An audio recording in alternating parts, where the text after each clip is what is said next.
சுவாமி விவேகானந்தரின் சிந்தனை துளிகள். யாருக்கு தன்னிடத்தில் நம்பிக்கை இல்லையோ அவனே நாத்திகன்.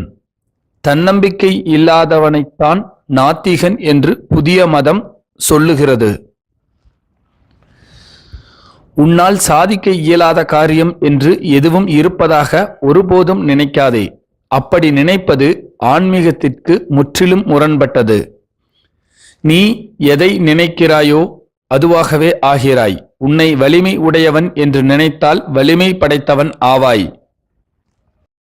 நீங்கள் கடவுளின் குழந்தைகள், அழியாத பேரின்பத்தின் பங்குதாரர்கள், புனிதமும் பூரணத்துவமும் பெற்றவர்கள். பலவீனத்திற்கான பரிகாரம் பலவீனத்தை குறித்து ஓயாது சிந்திப்பதல்ல, மாறாக வலிமையை குறித்து சிந்திப்பதுதான். மிகப்பெரிய உண்மை இது. பலமே வாழ்வு, பலவீனமே மரணம். நான் எதையும் சாதிக்க வல்லவன் என்று சொல். நீ உறுதியுடன் இருந்தால் பாம்பின் விஷம் கூட சக்தியற்றதாகிவிடும். மனிதனே மேலானவன். எல்லா மிருகங்களை விடவும் எல்லா தேவர்களை விடவும் உயர்ந்தவன். மனிதனை விட உயர்ந்தவர்கள் யாருமே இல்லை.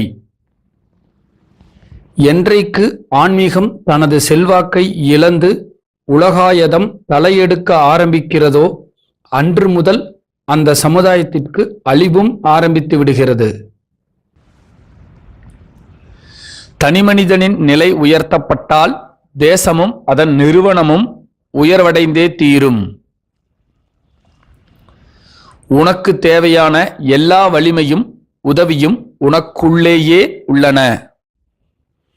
உயர்ந்த லட்சியம் கொண்ட மனிதன் ஒருவன் 1000 தவறுகள் செய்தால், லட்சியம் ஒன்றும் இல்லாமல் வாழ்பவன் 50,000 தவறுகளை செய்வான் என்று நான் உறுதியாக சொல்வேன். தூய்மை, பொறுமை, விடாமுயற்சி ஆகிய 3ம் வெற்றிக்கு இன்றியமையாதவையாகும். இவை அனைத்துக்கும் மேலாக அன்பு இருந்தாக வேண்டும். ஒவ்வொரு உயிரிலும் தெய்வீகத்தன்மை மறைந்திருக்கிறது. வெளியேயும் உள்ளேயும் இருக்கும் இயற்கையை கட்டுப்படுத்தி உள்ளே குடிகொண்டுள்ள இந்த தெய்வீகத்தன்மையை மலரும்படி செய்வதுதான் முடிவான லட்சியம். எழுந்திருங்கள், விழித்துக் கொள்ளுங்கள், இனியும் தூங்க வேண்டாம். எல்லா தேவைகளையும் எல்லா துன்பங்களையும் நீக்குவதற்கான பேராற்றல் உங்கள் ஒருவருக்குள்ளேயும் இருக்கிறது. மனிதனுக்குள் ஏற்கனவே மறைந்திருக்கும் பரிபூரணத்தன்மையை வெளிப்படுத்துவதுதான் கல்வி. முதலில் கீழ்ப்படிவதற்கு கற்றுக்கொள். கட்டளையிடும் பதவி பிறகு உனக்கு தானாக வந்து சேரும். உன்னால் ஒருவருக்கு உதவி செய்ய முடியாது, மாறாக சேவை செய்யத்தான் முடியும். தைரியமும் சிறப்பும் பெருமளவில் பெற்றிருப்பவர்கள் பலரின் நன்மைக்காக, பலரின் சுகத்திற்காக தங்களை தியாகம் செய்து கொண்டுதான் ஆக வேண்டும். அச்சமே மரணம். அச்சத்திற்கு அப்பால் நீ போக வேண்டும். நீ தூய்மையுள்ளவனாக இருந்தால், வலிமை உள்ளவனாக இருந்தால், நீ ஒருவனே உலகில் உள்ள அத்தனை பேருக்கும் சமமானவனாவாய். பாமரனை பண்புள்ளவனாகவும் பண்புள்ளவனை தெய்வமாகவும் உயர்த்தும் கருத்தே மதம். சுயநலம், சுயநலமின்மை என்பவற்றை தவிர கடவுளுக்கும் சாத்தானுக்கும் எந்தவித வேறுபாடும் இல்லை. உற்சாகத்துடன் இருக்க தொடங்குவதுதான் நீ ஆன்மீக வாழ்க்கை வாழ ஆரம்பிப்பதற்கான முதல் அறிகுறி. கண்ணுக்கு புலப்படும் கடவுளான உன் சகோதரனையே வழிபட முடியாவிட்டால் கண்ணுக்கு புலப்படாத கடவுளை எப்படி நீ வழிபட முடியும்? இதுவே வேதாந்தத்தின் செய்தி. மனிதனுக்கு மன அமைதியை தருவதுதான் மதத்தின் அடிப்படை லட்சியம். துறவும் தொண்டுமே பாரதத்தின் லட்சியங்கள். இந்த பாதையில் மேலும் மேலும் செல்லுங்கள், மற்றவை தானாக வந்து சேரும். மிருக பலத்தால் அல்லாமல் ஆன்மீக பலத்தால் மட்டுமே இந்தியா எழுச்சி பெறப் போகிறது. லட்சியத்திற்காக உன் உயிரையும் அர்ப்பணிக்கக்கூடியவனாக இருந்தால்தான் நீ ஒரு தலைவனாக இருக்க முடியும். அடிமைகளின் குணமாகிய பொறாமைதான் நமது நாட்டின் அழிவுக்கே காரணமாக அமைந்திருக்கிறது. இந்தியாவை முன்னேற்ற விரும்பினால் பாமர மக்களுக்காக நாம் வேலை செய்தாக வேண்டும். ஆன்மீக லட்சியத்தை புறக்கணித்துவிட்டு மேலை நாட்டு நாகரிகத்தின் பின்னால் செல்வாயானால் 3 தலைமுறைகளில் உனது இனம் அழிந்து போய்விடும். எனது சகோதரர்களே, நாம் அனைவரும் கடுமையாக உழைப்போம். உறங்குவதற்கு இது நேரமில்லை. எதிர்கால இந்தியா நமது உழைப்பை பொறுத்துத்தான் அமைந்திருக்கிறது. கண்டனச் சொல் எதையும் சொல்ல வேண்டாம். உதடுகளை மூடிக்கொண்டு உங்கள் இதயங்களை திறந்து வையுங்கள். உங்களுடைய நரம்புகளை முறுக்கேற்றுங்கள். நமக்கு தேவை இரும்பை போன்ற தசைகளும் எஃகை போன்ற நரம்புகளும் தாம். சுய வலிமை பெற்ற மனிதர்களாக எழுந்து நில்லுங்கள். உறுதியுடன் இரு. அதற்கு மேலாக தூய்மையாகவும் முழு அளவில் சிரத்தை உள்ளவனாகவும் இரு. என் குழந்தைகளே, இரக்கம் கொள்ளுங்கள். ஏழைகள், அறியாமையில் இருப்பவர்கள், தாழ்த்தப்பட்டவர்கள் ஆகியவர்களுக்காக இரக்கம் கொள்ளுங்கள். இதயமே நின்று போகும் வரையிலும், மூளை கொதித்து போகும் வரையிலும் இரக்கம் கொள்ளுங்கள். சுயநலம் அற்றவர்களாக இருங்கள். ஒரு நண்பன் மற்றொருவரை தனிமையில் கூற்றுவதை ஒருபோதும் கேட்டுக்கொண்டிருக்காதீர்கள். இன்றைய இளைய தலைமுறையைச் சேர்ந்தவர்கள், நவீன தலைமுறையைச் சேர்ந்தவர்கள் ஆகிய உங்களிடம்தான் என் நம்பிக்கை இருக்கிறது. இவர்களிடமிருந்தே என் தொண்டர்கள் தோன்றுவார்கள். மற்றவர்களுக்காக நாம் மேற்கொள்ளும் மிக குறைந்த அளவு உழைப்பும் நமக்குள்ளே இருக்கும் சக்தியை தட்டி எழுப்புகிறது. மற்றவர்களுடைய நன்மையை குறித்து சிறிதளவு நினைப்பதும் கூட சிங்கத்திற்கு சமமான ஆற்றலை நமது இதயத்திற்கு படிப்படியாக தருகிறது. வாழ்க்கை என்னும் போர்க்களத்தில் அஞ்சாது எதிர்த்து நிற்கும் வீரன் ஒருவனுடைய மனநிலையே நமக்கு இப்போது தேவை. உங்களிடமே நம்பிக்கை வையுங்கள். ஒரு காலத்தில் நீங்கள் வேத காலத்தைச் சேர்ந்த ரிஷிகளாக இருந்தீர்கள். இப்போது வேறு வடிவம் தாங்கி வந்திருக்கிறீர்கள்.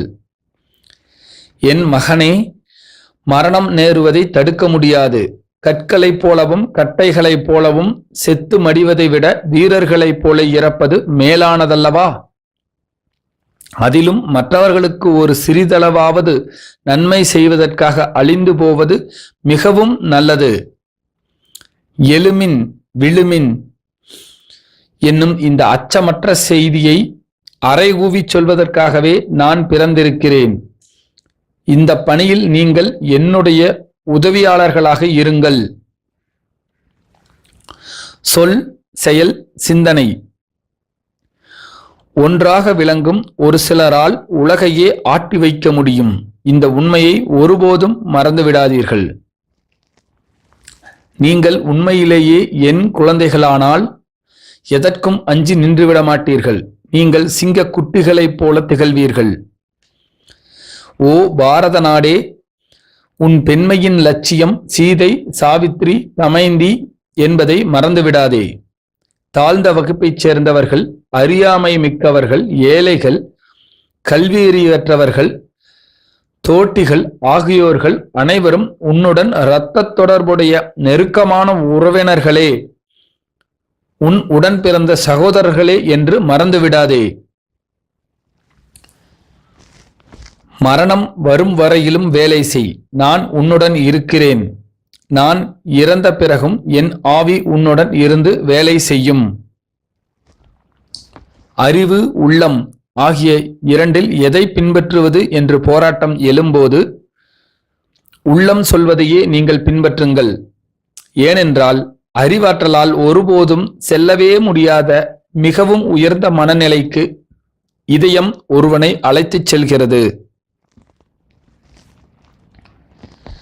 தாழ்ந்த உண்மையிலிருந்து உயர்ந்த உண்மைக்கு மனிதகுலம் செல்கிறது. தவறிலிருந்து உண்மைக்கு செல்கிறோம் என்று நினைப்பது பொருந்தாது. உண்மை, தூய்மை, சுயநலமின்மை ஆகிய இந்த மூன்றும் எங்கெல்லாம் காணப்படுகின்றனவோ அவற்றை பெற்றிருப்பவர்களை நசுக்கக்கூடிய ஆற்றல் விண்ணுலகிலோ மண்ணுலகிலோ எங்குமே கிடையாது. இந்த மூன்றையும் பெற்றுள்ள ஒருவனை பிரபஞ்சம் முழுவதுமே எதிர்த்து நின்றாலும் அதை எதிர்த்து நிற்கக்கூடிய ஆற்றல் அவனுக்கு உண்டு. நீ செய்த தவறுகளை வாழ்த்து. அந்த தவறுகள் நீ அறியாமலேயே உனக்கு வழிகாட்டும் தெய்வங்களாக இருந்திருக்கின்றன. துன்பங்களுக்கும் நல்வாழ்த்துக்கள், இன்பங்களுக்கும் நல்வாழ்த்துக்கள். உன் நிலை எப்படிப்பட்டதாக இருந்தாலும் அதை குறித்து நீ கவலைப்பட வேண்டாம். லட்சியத்தை பற்றி கொண்டு முன்னேறியபடியே இரு. மற்றவர்களுக்கு நன்மையை செய்வது புண்ணியம், தீமை செய்வது பாவம். மனிதன் எந்த அளவுக்கு உயர்ந்தவனாகிறானோ அந்த அளவுக்கு அவன் கடுமையான சோதனைகளையும் கடந்து சென்றாக வேண்டும்.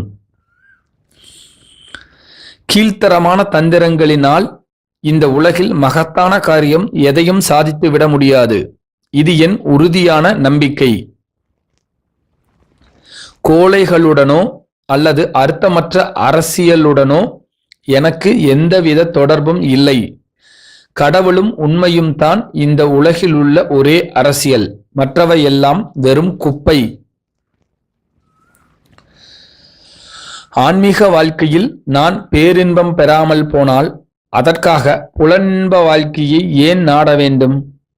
எனக்கு அமுதம் கிடைக்காமல் போனால் அதற்காக சாக்கடை நீரையா நாடி செல்வது?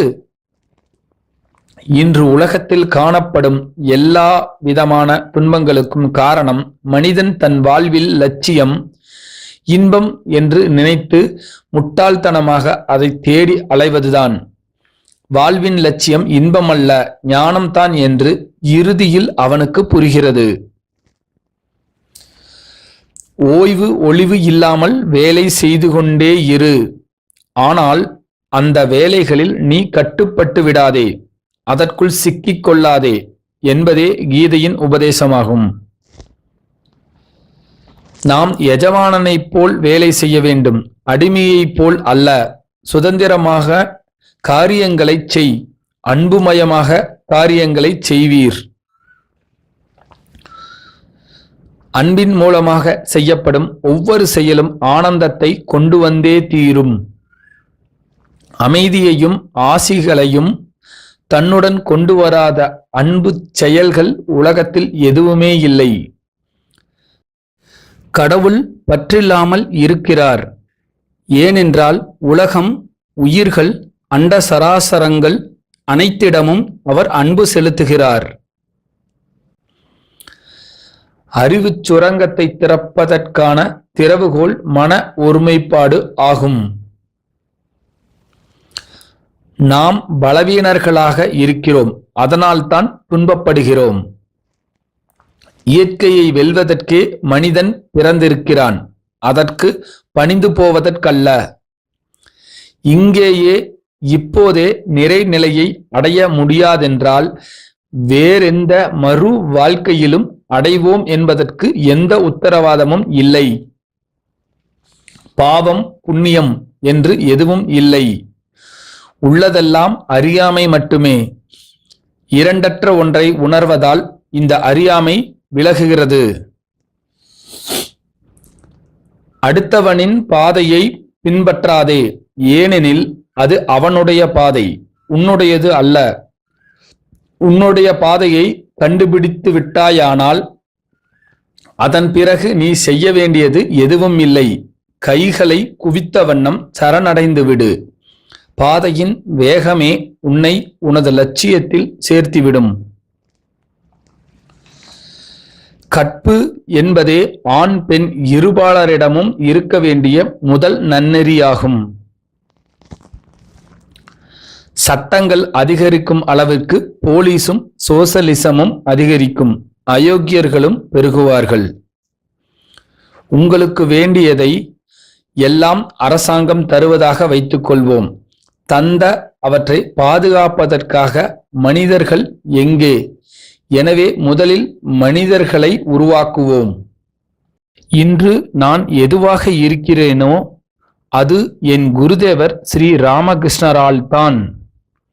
உலகமே அவரால் ஒரு நாள் உன்னதம் பெறும்.